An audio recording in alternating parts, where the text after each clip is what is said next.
Muito bem. Na semana passada eu comecei a introduzir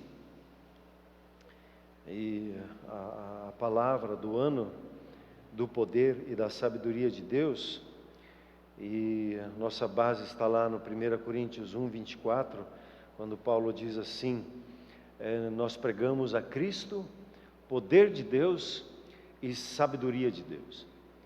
E nós começamos então ali na primeira carta de Coríntios, e pensamos um pouquinho aquele contexto que o apóstolo Paulo estava escrevendo ali. E nós vimos lá, e se você não viu a mensagem da semana passada, te aconselho a ir lá no YouTube da igreja, deve estar lá, né, Paulinho? E assistir aquela mensagem. Paulo, ele na cidade de Corinto, que era uma cidade portuária lá na Grécia, ele teve ali um momento que uma chave virou no coração dele. Depois da experiência de Atenas, ele chega em Corinto e ele diz que ele tomou uma decisão. Ele disse assim: eu decido nada saber, a não ser Cristo crucificado. Ele decidiu no coração dele a não convencer as pessoas com uma bela retórica, com belas palavras de sabedoria. Ele decidiu demonstrar o poder e a sabedoria de Deus no meio do povo. E ele complementa aquele texto lá em 1 Coríntios 2, dizendo assim: para que a vossa fé não se baseie numa filosofia, mas que a fé de vocês se baseie na manifestação do poder de Deus na sua vida. E aí, a palavra poder, ela às vezes nos arremete a coisas exteriores. E veja o que diz lá em 1 Coríntios 1,18, 1 Coríntios 1,18 diz assim: certamente, aí há uma absoluta certeza que a palavra da cruz, ela é loucura para nós, não é lógico.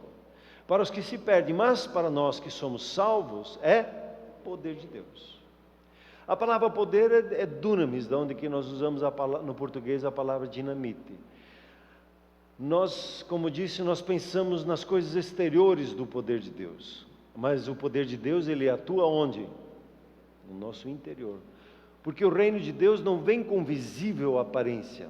O poder de Deus, não necessariamente você tem a experiência de ver. Às vezes sim, mas nem sempre. Porque ele é algo que acontece no nosso coração. É algo extraordinário que se manifesta, e a partir do nosso coração, o que acontece é uma transformação. E quando você entende o Evangelho, você vai perceber que o poder de Deus, ele transforma a nossa natureza. Ele vai lá no nosso DNA, no nosso código genético, e lá ele começa a fazer uma transformação.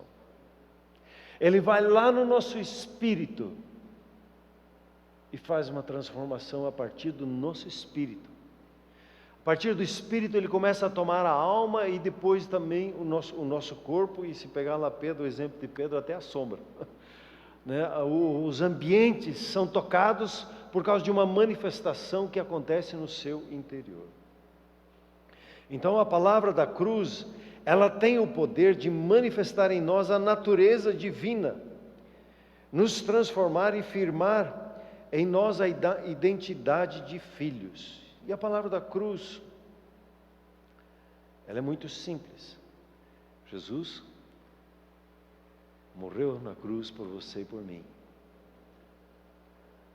para que nós recebêssemos da parte de Deus o perdão dele, e para que nós recebêssemos o direito de sermos chamados filhos de Deus, de sermos nascidos da parte dele. E todo o que crê, recebe. E a palavra crer, nós podemos simplesmente explicar assim: é tomar por verdadeiro, é dizer amém, eu recebo isso para mim, eu tomo isso como verdade para mim. E quando eu creio, demonstro a minha postura, tomo uma atitude de confirmação, de concordância com Deus, há uma ligadura que acontece e o poder de Deus se manifesta em nós, na nossa vida. E eu ia dar continuidade hoje sobre a mensagem da semana que vem, da semana passada, né? E ficou para a semana que vem. nessa noite eu fui acordado e Deus mudou a minha mensagem, Ele me deu uma outra ênfase. Ontem à noite, quando eu fui dormir, eu estava revisando, estudando um pouquinho mais, e eu fui lá para a tentação do Senhor Jesus, quando Ele foi tentado pelo diabo por 3 vezes, e eu ia entrar no segundo ponto, e Deus me chamou a atenção para a primeira parte. E aí, eu vou deixar a parte da adoração para a semana que vem, eu vou tratar isso hoje. Interessante que quando você vê e observa a tentação do Senhor Jesus, houve ali uma batalha espiritual, um encontro de poder. E ao olhar para as Escrituras, você vai ver no Antigo Testamento, você vai encontrar 18 vezes a palavra Satanás. E o Antigo Testamento ele é muito mais volumoso do que o Novo Testamento. Somente 18 vezes. E das 18 vezes, 14 vezes é mencionado no livro de Jó. E a palavra diabo não aparece explicitamente. Eu estou falando onde aparece explicitamente a palavra, o nome. No Antigo Testamento você não tinha esse entendimento, essa clareza de haver uma batalha espiritual. Quando então o Senhor Jesus se manifesta no Novo Testamento, e nós temos aí o Novo Testamento, você observa um boom, uma explosão.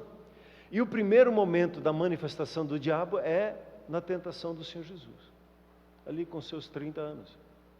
Quando ele percebe uma manifestação de poder que aconteceu no batismo do Senhor Jesus.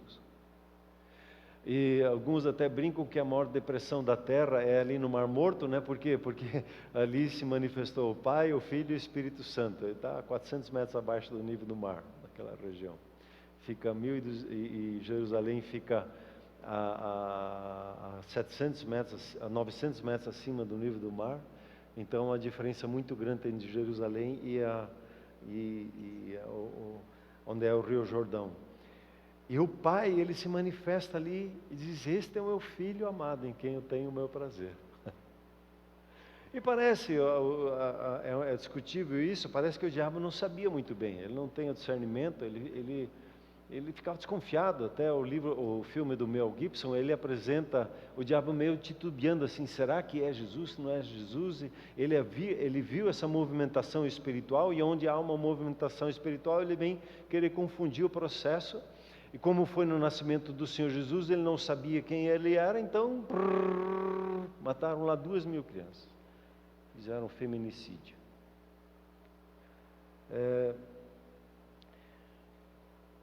E o encontro do Senhor Jesus com o diabo no deserto foi um encontro de poder. E o primeiro ponto que o diabo tenta acessar, e isso é didático para nós, porque ele sempre vai tocar nesse ponto, e é o primeiro encontro de poder que nós temos que ter com o Espírito Santo de Deus na nossa vida. O diabo chega assim: se você é filho de Deus, então me mostre. Pega essa pedra e faça pão. Quero ver. Mostra aí. E às vezes o diabo vem com esse tipo de conversa para o nosso lado também. Ah, você está dizendo que é filho de Deus? Então mostra aí que você é filho de Deus. E a resposta do Senhor Jesus, lá em Mateus 4,4, ela é interessante. Parece que a conversa flui em níveis diferentes. Assim, Jesus diz para ele: não só de pão o homem viverá, não só das coisas que ele faz, mas ele vive de toda a palavra que procede da boca de Deus, do rema da palavra que vem da parte de Deus. O que o Senhor Jesus estava ministrando, estava falando, afirmando, consolidando. Ele diz: não é o que eu faço que diz quem eu sou, é o meu Pai Celeste que diz quem eu sou. E o meu Pai Celeste disse para mim que eu sou um filho amado, e olha só, ele tem prazer na minha vida. Você pode dar uma glória a Deus? Porque é isso que o seu Pai Celeste fala sobre a sua vida. Você é amada, e o seu Pai Celeste tem prazer na sua vida. Ele diz: essa é minha filha. Essa é minha filha que eu tenho prazer. Esse é o meu filho. Ele abre um sorriso e diz: puxa, que legal. E ele já nos vê perfeito em Cristo Jesus. Ele não fica olhando para as nossas fraquezas, como nós muitas vezes ficamos olhando para as nossas dificuldades, fraquezas, limitações. Ele vê o Senhor Jesus maduro em nossas vidas e Ele se alegra. E quando Ele vê que a gente tropeça, Ele confia no Espírito Santo. Por quê? Porque o Espírito Santo vai completar a boa obra que Ele iniciou em nós. É absoluta certeza. Amém ou não? Então o seu pai, ele se alegra muito, ele confia no agir do Espírito Santo, ele honra a obra da cruz que foi feita a seu favor. E você tem essa experiência da parte de Deus. Então a grande libertação nossa está em saber em quem nós somos como filhos de Deus. A grande libertação que nós experimentamos, e eu espero que o pastor Marcos, ele marque um treinamento conosco aqui, e eu vou jogar ele, fazer um tubarão na banheira, né? Jogar ele na água aqui, ó. Fazer uma ministração sobre identidade, como o entendimento de quem você é em Cristo Jesus te cura, te liberta. O inimigo não tem mais onde pegar na sua vida quando se sabe quem você é. Você está seguro nele. E você se torna uma dinamite, uma manifestação ambulante do poder de Deus, porque o seu testemunho, ele é carregado de poder, como diz lá em Atos 1:8, né? Vocês receberão poder e serão testemunhas. Quando você fala, você dá ignição no poder de Deus. Nós vamos falar isso um pouquinho na semana que vem, quando nós vamos falar um pouquinho sobre o som, sobre o nosso falar. Veja o Evangelho de João, primeiro capítulo, versículo 12 e 13. Mas a todos quantos o receberam, quer dizer, que receberam a Jesus na sua vida, deu-lhes o quê? Deu-lhes o poder de serem feitos. Marca essas duas palavras. Quem dá? Deus dá o poder, dá a autoridade para que você seja feito filho de Deus. Não é eu que faço, é Deus que faz isso na sua vida. A saber, os que creem no seu nome. E o 13, os quais não nasceram do sangue, nem da vontade da carne, nem da vontade do homem, mas nasceram da parte de Deus. Quando você confessa e diz assim, Jesus é o Senhor da minha vida, diga assim comigo, Jesus é o Senhor da minha vida. Isso é uma manifestação de poder na sua vida. Porque somente pelo Espírito Santo, como diz lá em 1 Coríntios 12, você pode dizer isso. Dá para dar uma glória a Deus também. Você pode glorificar a Deus porque o poder do Espírito Santo está agindo na sua vida. O inimigo sempre, na safadeza dele, sempre vai querer questionar se você tem o Espírito Santo. Se teu irmão tem o Espírito Santo. E o Espírito Santo sempre vai dizer e confirmar a palavra de Deus. E eu sou contigo. Eu habito na sua vida. É sempre palavra de afirmação que vem da parte do nosso Deus. Então, ao crer no Senhor Jesus, ao recebermos Ele como o Senhor e Salvador das nossas vidas, Ele nos dá o poder de sermos feitos filhos de Deus. Nós temos essa experiência, e essa experiência é uma experiência de poder. Às vezes ela acontece debaixo de choro, como foi comigo. Quando eu entreguei a minha vida a Jesus aos 14 anos, ali ajoelhado, com aquele homem de mais de 2 metros, acho que ele tinha uns 2,10 metros, ele devia ter uns 140 quilos, um grandalhão do pastor. Se ajoelhou lá, segurou o lado, se ajoelhou e fez a oração de entrega comigo. Puxa, como eu chorei naquele dia. Para outros, chega no momento do culto e diz, eu recebo a Jesus como Senhor da minha vida. Não sente, não tem nenhuma emoção, né? E cada um é distinto, porque nós somos diferentes, e nós reagimos diferentes ao mover do Espírito Santo na nossa vida. Mas há uma manifestação de poder na nossa vida, no nosso interior, quando nós confessamos o nome do Senhor Jesus sobre as nossas vidas. E esta é a sabedoria de Deus, este é o poder de Deus. A loucura para o ser humano, mas para nós que cremos, é a manifestação do céu na terra. E aí é interessante que a partir desse instante que você recebe a Jesus como o Senhor na sua vida, o Espírito Santo tem uma tarefa para cumprir na sua e na minha vida. E a tarefa dele é nos transformar de glória em glória. Há uma glória na sua vida quando você nasce de novo e recebe o Espírito Santo. E uma das coisas que eu tenho orado pela igreja brasileira, que a igreja brasileira experimente o nascimento, o novo nascimento. Às vezes há um consentimento, há um aceite, mas não há uma experiência de poder na vida da pessoa, de um novo nascimento. E o novo nascimento, então, abre o nosso coração e o Espírito de Deus vem habitar em nossa vida. E Ele tem uma tarefa em nós, a trabalhar a nossa identidade,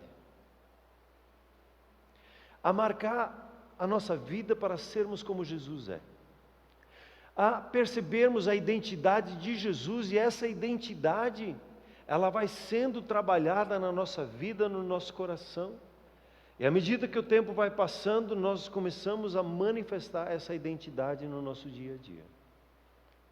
Eu quero falar sobre 4 dessas identidades.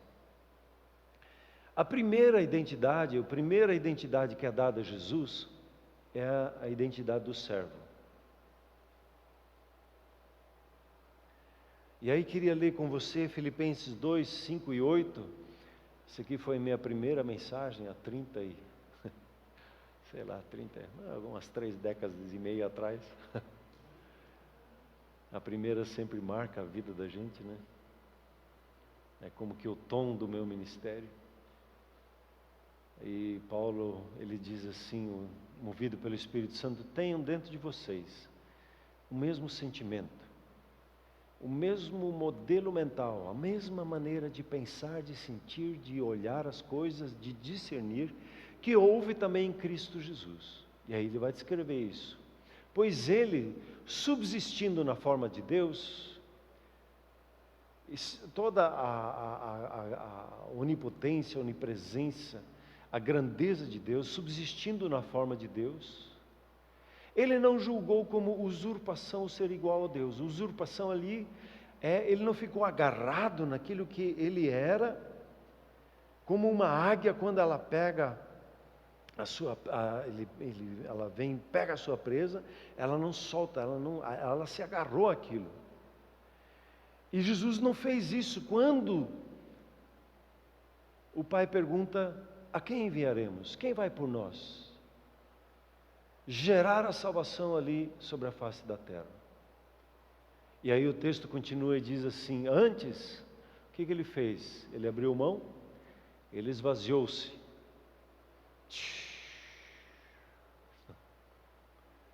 E ele assumiu a forma de servo, tornando-se em semelhança de homens e reconhecido em figura humana.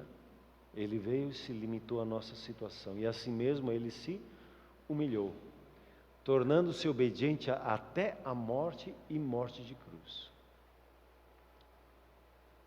Foi radical como servo. E a primeira marca, então, a primeira natureza do Senhor Jesus, que o Espírito Santo opera em nós, é a do servo. O poder de Deus, ele atua em nós, em primeira instância, para nos ajudar a nos esvaziar de nós mesmos. Porque antes de conhecer a Jesus, nós éramos muito cheios de razão, muito cheios de opinião, muitos sabedores, tínhamos a sabedoria desse mundo que nos conduzia, e achávamos que pela sabedoria do mundo nós íamos conquistar os céus, pelo que nós fazíamos. E isso tudo tem que ser tirado de nós. Há um esvaziamento que tem que acontecer. A velha natureza, ela tem que ser esvaziada. Paulo fala lá mais adiante em Colossenses, né, ela tem que ser assassinada. A velha natureza, Deus não se preocupa em transformar ela. Deus quer que ela morra na nossa vida, para que Ele manifeste a natureza do Senhor Jesus na nossa vida. E a natureza de servo. A natureza de servo, ela se manifesta em nossas vidas quando nós cremos na palavra da cruz. O ser como Ele nos leva a servir como Ele. E aqui entra uma dinâmica que nós, acho que como igreja brasileira, nós precisamos fazer um reset. Fazer um repensar. Porque nós enfatizamos demais essa questão da liderança. E treinamentos de lideranças. E de repente nós temos líderes fortes, com opiniões fortes, que começam a se degladiar um com o outro. Ao ponto de dividir igrejas, ao ponto às vezes de dividir famílias. Quando a marca do Senhor Jesus de ser servo, servir uns aos outros, reconhecer, considerar o outro superior a si mesmo, seguir um caminho de humildade um com o outro, de ouvir, de procurar entender a vida do outro. De alguma forma, quando se fala em termos de lideranças, nós estamos muito fortes no ego, no que nós achamos, e não no serviço um para com o outro. E há uma desconstrução, uma reconstrução que a gente precisa fazer aí para pensar a mensagem do servo. E a segunda natureza, e é até um pouquinho estranho e diferente falar isso assim, é a natureza de discípulo do Senhor Jesus. Mas discípulo, Jesus era discípulo de quem? Veja esse texto de João 8, 28 e 29, que mostra um pouco essa natureza do discípulo, do aprendiz. Jesus diz assim: quando me levantardes o Filho do Homem, quer dizer, quando pregar na cruz, então sabereis que nada faço por mim mesmo, mas falo como meu Pai me ensinou. Ele aprendia, um discípulo é um aprendiz. E aquele que me enviou está comigo, e não me deixou só, porque eu faço sempre o que lhe agrada. A marca do discípulo. Ele está preocupado em aprender e fazer o que é da vontade do Pai. A natureza do discípulo é espelhar o seu discipulador. O discípulo busca apenas, como o Senhor Jesus diz, a ser igual ao seu discipulador. Ele não tem pretensão maior do que essa. Aí, antes de conseguir liderar algo, eu preciso ter a minha natureza mudada para a natureza de um discípulo. Isso não é natural para a natureza humana, ser um discípulo. E o Senhor Jesus, João Batista preparou os discípulos, preparou o caminho, significa que ele preparou os discípulos, e Jesus chega e João entrega os discípulos, e alguns daí começam a ficar confusos, e diz: mas João está pegando teus discípulos, e João entendeu. É importante que ele cresça agora como discipulador e eu diminua como discipulador. Chegou um novo tempo para os discípulos. E ele preparou eles, e o Senhor Jesus ele foi muito claro, e a escola do discipulado tem isso. Se alguém quer vir após mim, é o voluntariado. Discípulo, ser discípulo é algo voluntário. Ninguém pode obrigar você a ser um discípulo. Eu não posso. E você não pode obrigar o outro a ser discípulo. Você pode convidar, se alguém quiser. E o ser discípulo, reconhecer o seu discipulador é algo voluntário.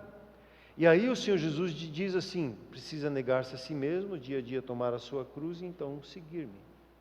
O discipulado, em primeiro lugar, é receber a natureza do servo, onde eu me entrego, onde eu me rendo a essa transformação. Então o discipulado, ele vem na minha vida e começa a transformar agora, a me ensinar os caminhos de Deus, a maneira de Deus pensar, a maneira de Deus agir, e aí eu me torno um aprendiz. E o Senhor Jesus, ele era tão radical nisso, né, que ele chega a dizer assim: eu só falo que o meu Pai me prescreve, eu não fico inventando moda, eu faço o que Ele me diz para fazer.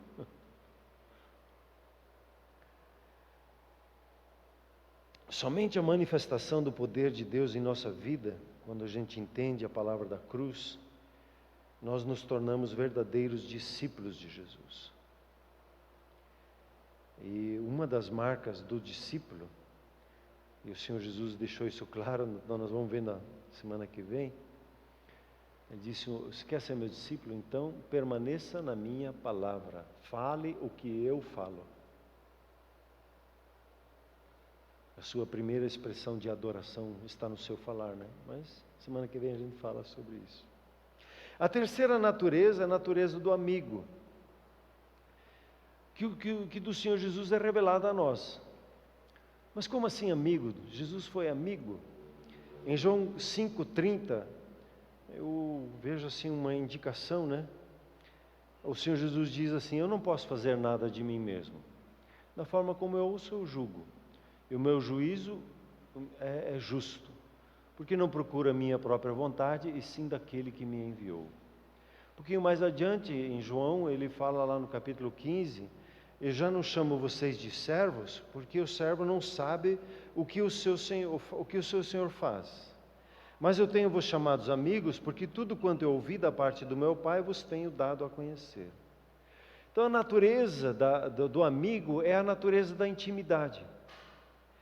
E a amizade, ela se constrói ao longo do tempo.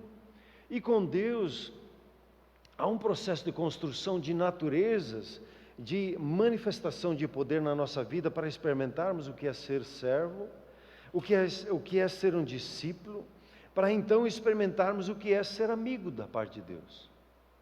Às vezes nós temos a expressão assim, né? Chegou tarde e já quer sentar na janela, né? Alguns chegam, se convertem e já querem chegar íntimos. Ei, tem um caminho. Para se tornar amigo de alguém não é assim, é uma construção de relacionamento. Primeiro você serve a pessoa, né? Depois você vai crescendo no relacionamento com ele, para chegar a ser amigo. E nós nos tornamos amigos do Senhor Jesus depois de passarmos pela natureza do servo e pela natureza do discípulo. Não dá para ser amigo de Deus sem antes termos a experiência do ser servo. As naturezas, elas são manifestas em nós e ficam na nossa vida. Um servo, ele nunca deixa de ser servo. Um discípulo, ele nunca deixa de ser um discípulo. E um amigo, ele nunca deixa de ser um amigo. É uma construção que o Espírito Santo faz na nossa vida, e o tempo que nós passamos com Ele vai marcando as nossas vidas. Nós somos aí transformados de glória em glória, de natureza em natureza. A natureza caída, ela é retirada, e aí nos é dada a natureza do Senhor Jesus como servo, e aí nós nos tornamos discípulos, e Ele acrescenta a natureza do amigo, e a quarta natureza é a natureza do filho. Aqui é a natureza do filho maduro. E o filho maduro, você encontra a expressão para mim, que o Senhor Jesus mostra isso na oração dele em João 17, 21. Você tem uma parte ali da oração, né, quando ele diz assim, ele ora pelos discípulos especificamente, e diz assim: com o fim de que todos sejam um.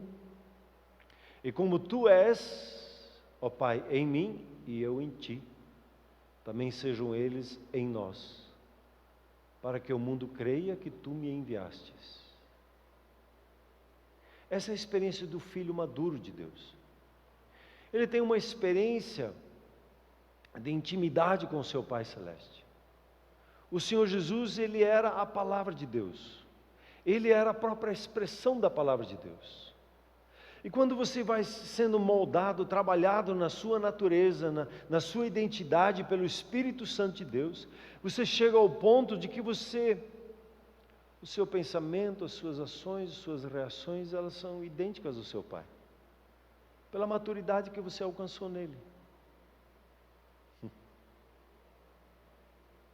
E há um agir do Espírito Santo na nossa vida, e o poder de Deus, ele nos leva a esta unidade, e quer nos transformar para experimentar essa unidade com Ele. Quando você enfrenta batalhas espirituais, e a sua identidade, o inimigo quer tocar, mas você sabe que é um filho amado, uma filha amada da parte de Deus. Seu Pai tem prazer na sua vida. As palavras de negação, as palavras de dúvida, elas não encontram lugar mais na sua vida. E à medida que a sua natureza ela é trabalhada pelo Espírito Santo e você percebe a vontade de Deus, e a marca do servo é a obediência à palavra de Deus, é a entrega à palavra de Deus, e você vai crescendo no aprendizado, entendendo os caminhos, os pensamentos, a sabedoria de Deus, você vai se tornando cada vez mais íntimo do seu Pai e experimentando a maturidade em Cristo Jesus. A sua vida de um ataque das trevas, ele é distinto, porque se você sabe quem você é, ele não consegue mais de forma alguma querer te enfrentar. E você entra em lugares onde que os anjos não ousam entrar. Mas como filho de Deus, você pode entrar em batalhas e saber que ali você vence, porque você sabe que a própria manifestação do seu Pai está na sua vida. Então, concluindo, meus queridos, essas 4 naturezas, elas somente são possíveis quando temos a experiência com o poder de Deus em nossa vida. E o poder de Deus, ele opera quando nós cremos na palavra da cruz. Nós cremos na obra do Espírito Santo, nos rendemos a essa obra, e tudo começa quando nós nos dispomos a receber a palavra de Deus de coração aberto. Quando o Espírito Santo começa a trabalhar a natureza e transformar a nossa natureza, nós cremos e abrimos mão daquilo que Ele pede, para que nós possamos receber o que Ele tem preparado para nós. Nós somos filhos e filhas amadas do nosso Pai Celeste, somos abundantemente amados por Ele e podemos nos render a Ele de coração aberto, porque estamos nele, estamos num lugar seguro em nossa caminhada.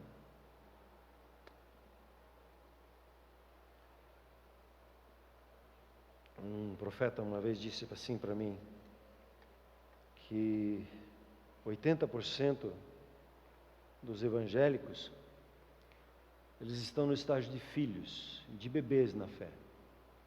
Eu não sei como é que ele chegou aos 80, né? Se é só uma percepção da observação dele. Mas um bebê na fé não consegue fazer devocional diariamente.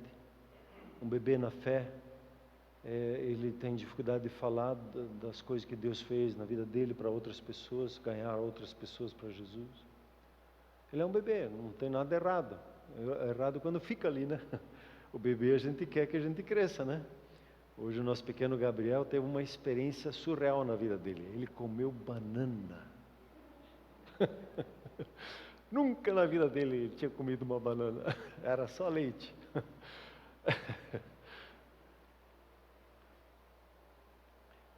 E nós precisamos crescer, sair da situação de bebês para chegarmos na situação de filhos maduros. E precisamos ter experiências, por isso que Paulo diz, eu foquei em demonstrar poder, crer na palavra de Deus, para que o poder de Deus se manifeste na sua vida, e você baseia a sua fé na experiência do poder de Deus na sua vida. E esse poder, ele é esse nosso render-se a Ele, o crer nele, o aceitar o trato dele na nossa vida, não resistir ao Espírito Santo nem entristecê-lo, mas nos encher do Espírito Santo.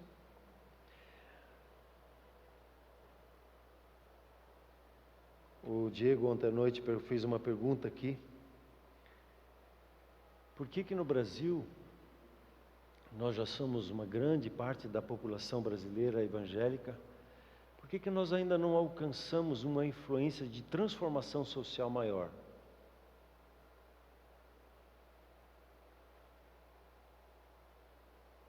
Uma resposta é a nossa falta de maturidade como igreja. Não é questionar se é ou não é filho de Deus, mas o nosso questionamento é muito mais no questionamento de crescimento, de amadurecimento na fé. De nos tornarmos verdadeiramente servos na sociedade. De entendermos o nosso lugar, quando nós temos as nossas aptidões, é para servir o nosso próximo, servi-lo com o amor de Deus, para construir a vida dele, para que ele entre. Diz que nos morros do Rio de Janeiro, Tem traficante que se converte lá. Aí ele pega a arma espiritual dele e brrr, entra num centro espírita e dá uma rajada, destrói tudo ali. A partir de hoje está fechado aqui. Que coisa estranha, não é assim. Não é transformação exterior, é o coração, é a mensagem, é crer na palavra, é receber voluntariamente, crer no Senhor Jesus. Há uma necessidade de nós amadurecermos, de sairmos de uma situação de bebês e chegarmos a uma situação de filhos maduros. No Rio de Janeiro nós tínhamos um pastor que era prefeito, né? Aí imputaram a ele uma causa lá. E não sei a situação, se é verídica ou não. Primeiro, enquanto não provarem, eu considero ele inocente. Mas aí elegeram uma outra pessoa. E Rio de Janeiro tem uma porcentagem muito maior de evangélicos do que Curitiba, por exemplo. E aí na posse do novo prefeito, os orixás são invocados, o governo daquela cidade é entregue na mão de entidades. E a igreja? Cadê a maturidade dela?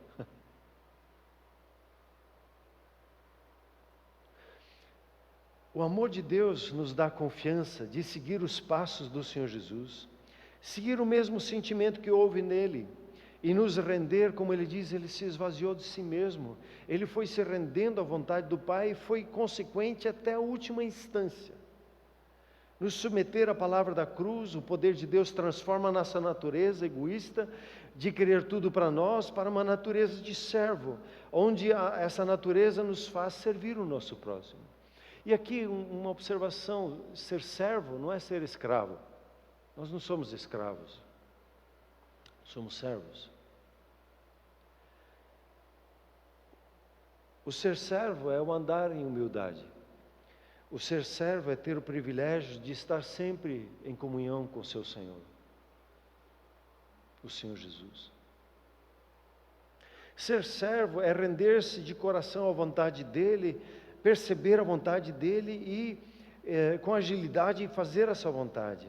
Ser servo é obedecer fielmente a palavra de Deus, é permanecer na palavra de Deus e permitir que essa palavra venha transformando.